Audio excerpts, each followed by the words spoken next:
Hi, Dr. Kennemer. Hi, everyone who is watching this video. I'm going to share some of my insights and practices out of reading the book Dr. Kennemer asked us to read. The name is Volunteer Project, Stop Recruiting, Start Retaining. I find it's a very helpful book. It's very practical, and it provides me a lot of insights regarding how I can retain the volunteer force in my own ministry. I think volunteer definitely is crucial for every ministry, and especially for the success of every ministry. So it's really important, and I especially like the author's premise of this book, because it said that our focus should make a shift. The shift is from recruiting volunteer to retaining volunteer. The book is structured in 4 parts. First, it's celebrate their significance. Second is provide first-class support. Third is feel meaningful connections. And fourth is empower their passions. I think all of these 4 parts are very helpful, and from each part, I gain some helpful insights. For example, in the introduction section, the author points out the 4 before and bottom line for retaining volunteers, and one of it is excellence. I really think create an excellent environment is crucial for retaining volunteer. As a volunteer in Christ Chapel, I observe they have many volunteers. It seems that lacking of volunteer is not an issue for them. And I often think, how come they can recruit and retain so many volunteers? And one of the reasons I think is that they strive for excellence. They strive for ministry excellence. Everyone would like to serve in an organization demonstrating excellence.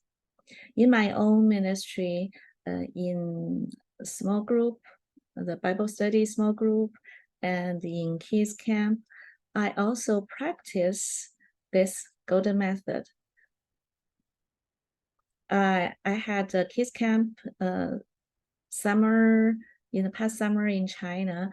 I really try to set a standard because it's the first kids camp. And I found out that after our thoughtful designs of each details, and it turned out it is very successful. It's recognized by the parents, and also it's also creates good spirit for those volunteers. They really enjoy to be part of it, and they want to be part of it in the future. So definitely ministry excellence creates trust. This is important to build a stable volunteer force. And second point, as an example, as my takeaway from reading this book is that it mentioned ministers should focus on whether the volunteer is in a sweet spot, or whether I should fill all my spots with volunteers. I think these 2 mindsets make a difference, because every volunteer would like to contribute in a place where she or he feel comfortable, and she or he feel they have a certain sense of control, and they really see they contribute out of their efforts. One of my friends, a volunteer in a church, she was very frustrated in her volunteer experience recently. And the reason of her frustration is because she felt she didn't like the work she was assigned to as a volunteer, and she bring her feeling and request to the church pastor, asking for changing roles in her volunteer responsibility, but she didn't receive any direct feedback, and also she didn't see any change afterwards. So after several tries, she decided to leave that church. I really can understand her feelings. And it also reminds me, as the book has already mentioned, that we as leaders, we should be acute in volunteers' strengths and weakness. And we should be able to identify their strengths and then put them in the right place. I also like the life stories the author shared in the book, like the mic filter.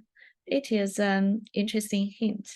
I think it is smart for the author to figure out the need of an individual volunteer and then utilize it to represent wilder needs for other volunteers, and even in the end transform it into a process and to make this volunteer program better. I hope I can find a mic in my own volunteer pool, and I would like to practice what the authors shared in the book. I also agree that ministry leaders should build personal connections. Personal connections is always so important to volunteers because it makes them feel they belong to an organization or a ministry, and definitely it contributes to their stability and commitment. Also, I think it is important to let the volunteers to see how significant they are and how much values they have contributed, and how big differences they already make through their volunteer efforts.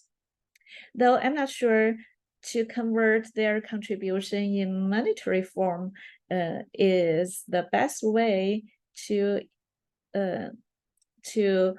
highlight their importance of their work, especially in China. Yeah, I think it might be good to address and affirm the monetary value of the volunteers in the elder board meeting, but as to appreciate and encourage volunteers, I think it's better to emphasize how important their works are in changing a person's soul. Another point I wish the author had highlighted more is the motivation of volunteers. From a country where volunteer is not the culture, I feel the most key factor that volunteers would like to dedicate their time to church is because they love God and they want to serve God, and they enjoy serving God. I think it is important for ministry leaders to have regular retreat times or spiritual times together with the volunteers, and the ministry leaders should put it as a priority to build the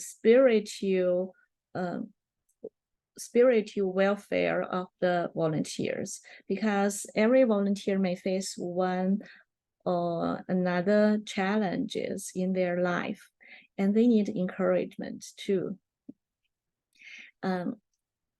Another point, it makes me think of whether it's suitable in my own ministry world, is the book mentioned that a large size of commitment creates higher retention and satisfaction.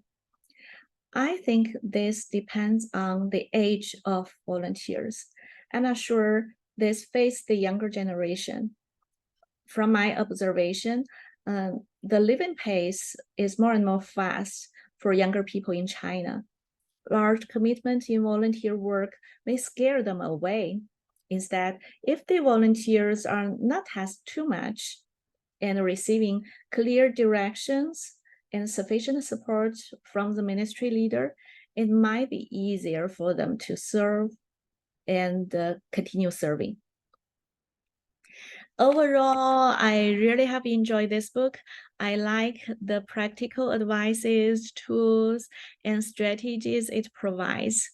And I think it really gives me a lot of good ideas in terms of how I can move from a constant recruitment cycle to a more sustainable and retention-focused volunteer approach.